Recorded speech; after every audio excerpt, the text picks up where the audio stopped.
I'm Stacey Knowles, Entertainment Director of SNDJ Entertainment in Pensacola, Florida. I want to thank you for taking the time to watch this video, and welcome to Tuesday Questions. Now, if you're new to this series of videos and you're wondering what this is all about, basically we're answering questions about mobile DJing, how to hire a wedding DJ or party DJ or whatever may be on your mind when it comes to mobile DJing.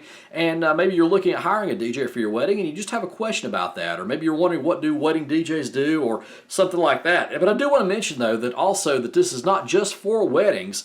Most of the questions that we get are regarding weddings, but we also do handle other events such as parties and school dances and charitable events. And I don't know, maybe you're thinking about getting into the mobile DJ industry and you have a question about that. Well, feel free to reach out. My email address is right there on the screen, and I'll be glad to address your question in a future video if you have any, so feel free to reach out. Also, I want to mention that we are located in Pensacola, Florida, in the Florida Panhandle, but that doesn't mean that, if you're from some other part of the country or even around the world, maybe you've just found this video on YouTube, maybe you're doing a search for, wedding DJs or something like that, and you have a question, maybe you're getting married somewhere else, and you just have a question about how to hire a wedding DJ or wedding DJing in general or something like that, well, feel free to drop me an email. I'll still answer your question, even if you're, across the country or around the world, wherever you may be. We got some good information that we can share. I've been doing this almost 17 years, so I've got some knowledge on this, and I'll be glad to help you out. So all you have to do is just reach out. So again, this isn't just for people wanting to get married or have events right here in Northwest Florida or South Alabama. It really works anywhere nationwide, so feel free to reach out, and I'll be glad to answer your questions. Also, we may end up trying to do a live stream here before too long. We'll just have to wait and see on that. So anyway, let's go ahead and start Tuesday Questions now with our first question, and it comes from Gina, and she asks, she says, I watched your last video, and you talked about how you serve as my reception planner and director. Does this mean that I will not need to hire a wedding coordinator? Okay, well, let's back up. Now, if you didn't see last week's video, we kind of talked about that, how we offer planning and directing in every wedding package. And for those of you who aren't really familiar with what that means, let me just kind of briefly explain to you what Gina's talking about there. When you hire SNDJ Entertainment for your wedding reception, we actually do serve as your reception entertainment director and planner. And what that means is that we'll help you set everything up for your reception on a sequence of events, and we'll actually let you approve of it, make sure everything is how you like it, and once you approve of it, we'll send it out to your other vendors so that they'll know what we're going to do and when we're going to do it. And during the reception, I, serving as your DJ, would be checking with you before we moved on to any major events. Like, let's say, for example, it looks like most people have finished eating. I may come up to you and say, okay, looks like most people have finished eating. Do you want to do your toast and your cake cutting in about 10 minutes? And then that way you've got time to go and run to the bathroom or something like that if you need to. But anyway, we'll make sure that, that we check with you before we announce any events. And I'll also check with your photographer as well, and your other vendors, but especially your photographer, because we want to make sure that we get those major events all caught up on film. And I guess they really don't use film anymore, but that we want to make sure that they're there to capture the moments. You know what I'm saying? And so we make sure that your photographer's ready. And my number one rule is that I don't ever announce anything unless I personally check with the bride and the other vendors to make sure that everybody's ready. So that's how we serve as your director. We just basically make sure that everything runs smoothly and how you like it on your during your reception, in addition to serving as your MC and your DJ. So that's what Gina's talking about there. Now, to answer her question, would you need to hire a separate wedding coordinator for your reception? And not for the reception, you would not need a wedding coordinator, since we're handling that end of it, where we handle the planning and the preparation and the directing as far as the sequence of events. No, you would not need to have a wedding coordinator for that, since we already serve as that, and that's included in every package. However, we do highly recommend you hiring a wedding coordinator for everything up to and including your ceremony, because wedding coordinators can really make your life a lot easier. They can help you with all those planning details long before the wedding even starts, and before the wedding day even gets there, and helping you get everything set up by certain dates and all that, and everything up to and including your ceremony. So they really can help you out. But when it comes to the actual reception, you would not need a separate planner for that, because like I said, we would be handling that. Now, as far as the reception is concerned, if you do have a wedding coordinator, what we would just recommend that they do for us is just make sure we have a table set up and a power source. make sure that there's an outlet close by that we can plug into it. But really, as far as we're concerned, you wouldn't really need anybody other than that as far as we're concerned. However, you may still want your wedding coordinator to help out as far as setting up the decorations and making sure that the room's set up the way you want it, the cake's where it needs to be, that sort of thing. So that's all they would need to do as far as the reception is concerned. And actually, I've had a lot of wedding coordinators and a lot of brides, who just seem amazed when they say that, because they're like, oh, really? We thought a DJ just came and played music.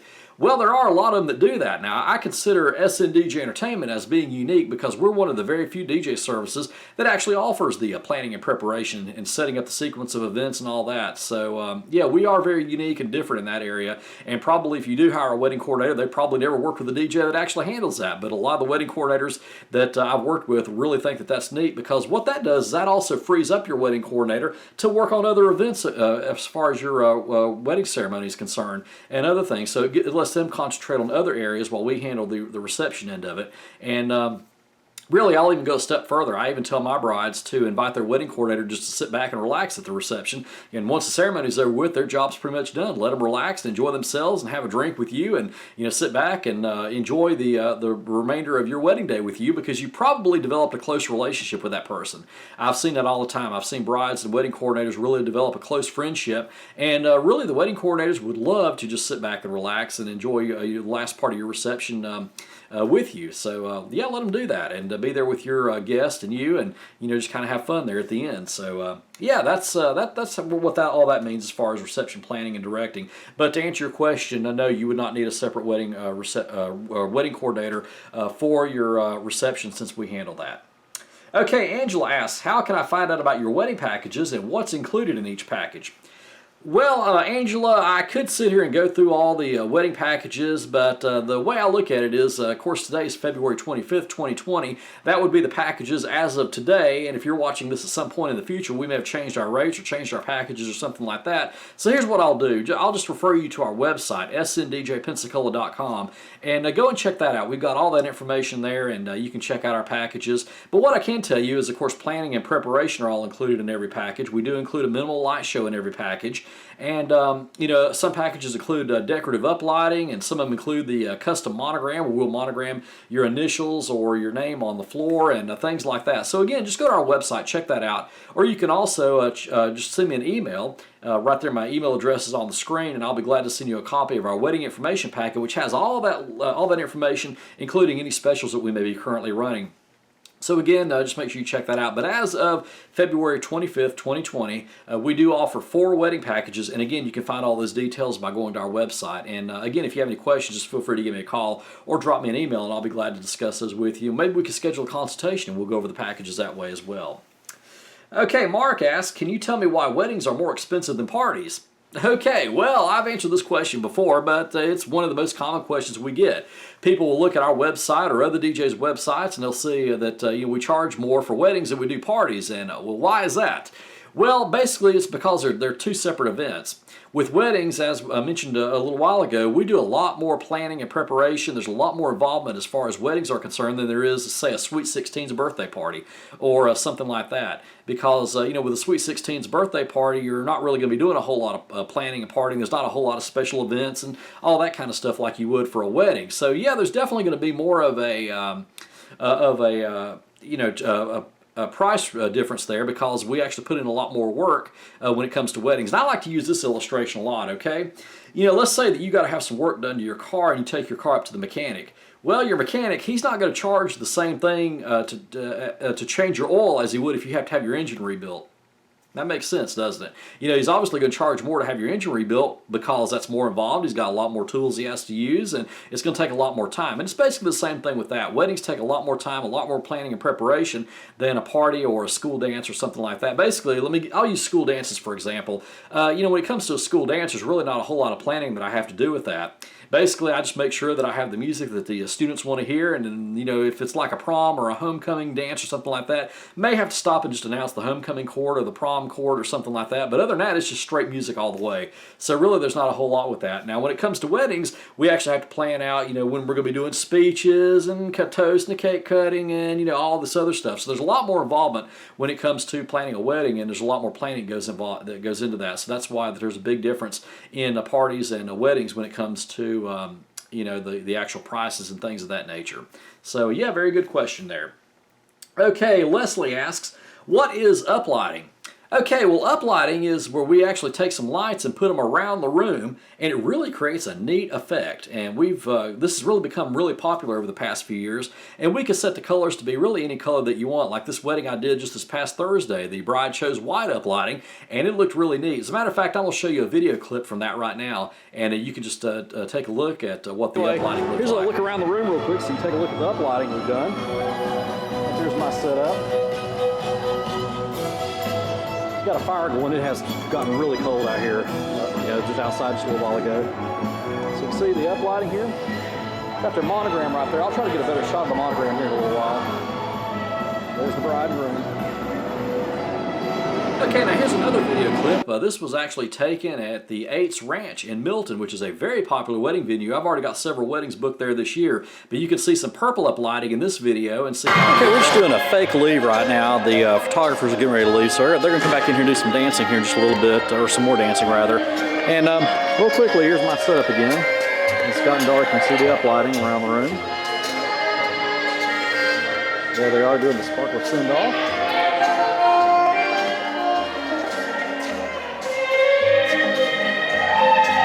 See the uplighting here.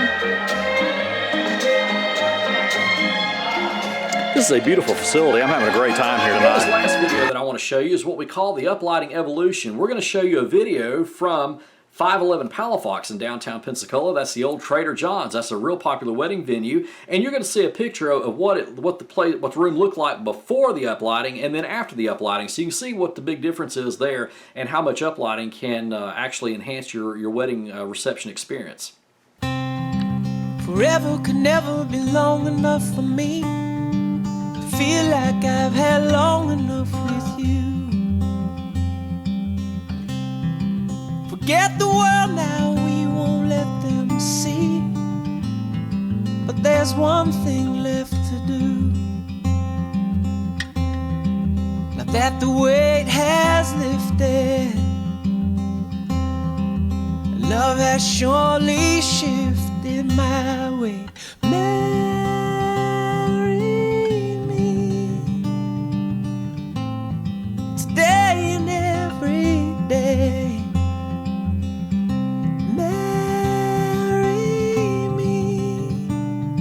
If I ever get the nerve to say hello in this cafe, say you will. Say you will.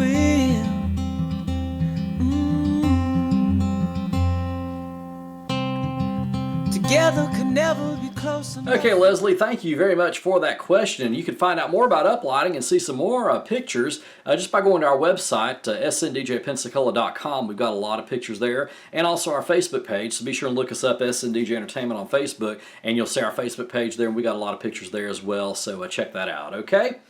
Alrighty, let's see. Our next question comes from Ashley, and actually she wants to know what kind of events do we specialize in? And a very good question, Ashley. I know that we talk about weddings a lot, and that's probably what our main specialty is of course, wedding receptions. But we also do host a number of parties and school dances and charitable events, and, well, pretty much anything you need a DJ for, we can pretty much handle. And we have handled over the years. I've done a lot of charitable events, I've done a lot of parties, done a lot of school dances, I've done a lot of backyard barbecues. And, yeah, we could definitely come to your house if you have a backyard barbecue or something like that. So, yeah, we specialize in a lot of things. And, again, just go to our website. You can find out more information about that, sndjpensacola.com. Okay, Karen asks, how long does it take for you to set up and break down for a wedding? Well, that's going to actually depend on a lot of things. It really depends on, well, let's see what package the bride and groom have chosen, because that determines how much equipment we have to bring. It also depends on, maybe the load in. If there's like a long load in where we have to, move the equipment from point A to point B, that's going to take a while, and just a lot of other things as well. So it also depends on the venue. But what I can tell you, though, is let's say we have a bride and groom that have chosen our a package that includes the second sound system for their ceremony. Let's say their ceremony is going to be held outside and maybe their reception is going to be held inside. That's going to require 2 sound systems. Well, that's going to take about 3 hours to set up, because usually with packages like that, we may have some uplighting we may have to do, and the custom monogram where we monogram your initials on the dance floor. Things like that really take a lot of time to set up. And when you look at our DJ table, maybe you've seen some of our videos, you're probably thinking, well, that doesn't look like that's going to take a whole lot of time to set up, but really it does. I mean, we got a facade right there in front. There's a lot of hooking up that has to go on to make that make the lights run and everything else there. So yeah, it does take quite a while to set everything up. You just don't get to see that because we got the facade there. But if I was to remove that facade and you were to see all the wires, you would understand more about that. But yeah, about 3 hours for the higher end packages.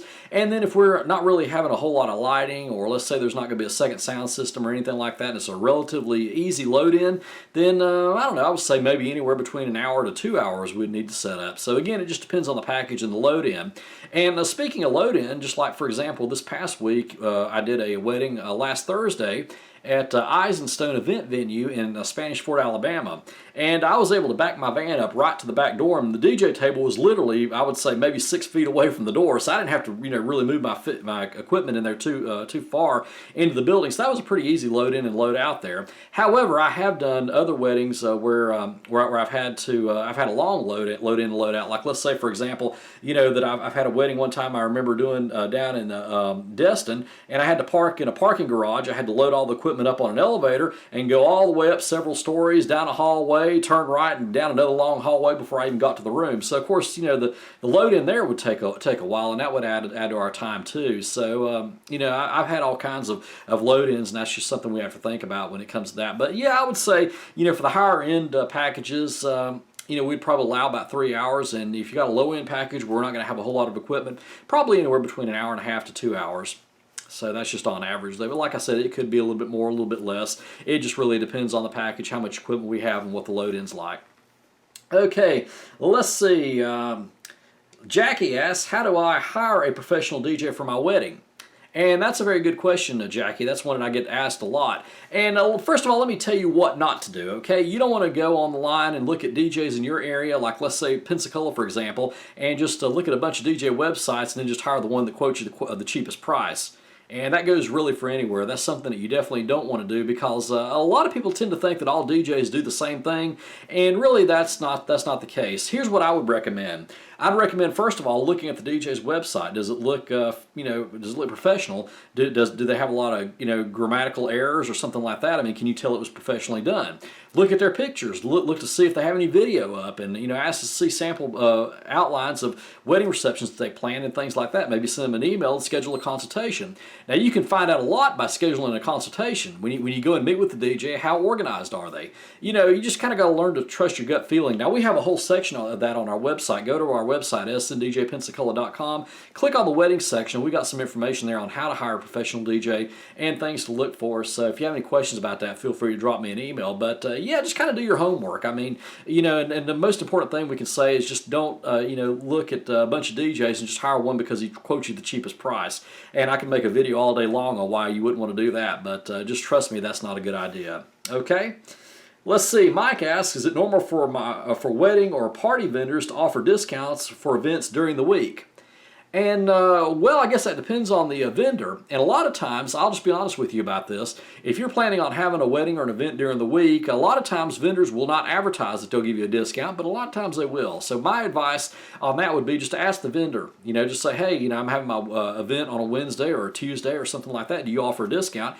And I would say a lot of times they probably would, but they're not going to advertise that on their website, so make sure you ask. But a lot of times vendors are looking to fill some midweek dates and things like that, and it's just a good idea to go ahead and ask. So, yeah, just ask your vendors if they do, and a lot of times they probably will give you a discount if you're looking to have your event during the week when they're not busy.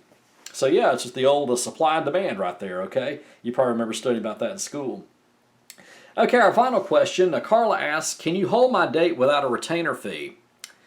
Well, let me explain how that works, okay? We actually can't technically hold your date without a retainer fee and a signed contract, because once you pay us the retainer fee and sign the contract, that date is officially yours. But now let me tell you how we handle this situation, okay? Let's say that you're a bride and groom and you're getting married, and we schedule a consultation for tomorrow, and maybe you're having your wedding, I'm just going to pick a date. I'm going to say like September 12th or something like that. Okay, and let me say that if that date's open, and we're just going to assume that it's open right now. And let's say that you're looking at getting married that day, and we have our consultation. You really like how everything everything that we talked about, and you want to take some time to look over the contract and talk it over, maybe talk it over with your parents and that kind of thing. And yeah, we certainly do welcome that. And you don't give us a retainer fee right away. Okay, well technically that date is still open, but now let's say you've still been about maybe 3 days or so, and I haven't heard from you, and I get another bride and groom that inquire about that same date. They're also looking for September 12th. Okay, well, how does that work? Well, what would happen is once I get another inquiry for that date, I would come back to you, and we'll call you Bride A, okay? I would come back to you, Bride A, and tell you, that I've had another inquiry for that particular date, and then I would go ahead and give you a chance to go ahead and book it before, I even send any information out to the other bride and groom. And then if you go ahead and book it, then I would just tell that other bride and groom, hey, the date's already been been reserved, and it's no longer available. But really, up until the time that we receive your contract and your retainer fee, the date technically is not available, or is still available for other brides and grooms to book. But like I said, what I normally do is I always make sure that if you've inquired first, I'll give you the chance to book it before somebody else can have a chance to book it. So that's usually how that works. So while we don't technically hold the date for you, we will make sure that you have a chance to book it before it's not available anymore, if that makes sense, okay? Alrighty, that's it. Thank you so much for watching this episode of Tuesday Questions. We'll be back next week for another episode. And again, if you have any questions at all, just feel free to drop me an email. My email address is right there on the screen, and I'll look forward to seeing you next week on Tuesday Questions. Once again, my name is Stacey Knowles of SNDJ Entertainment in Pensacola, and be blessed, take care, and God bless.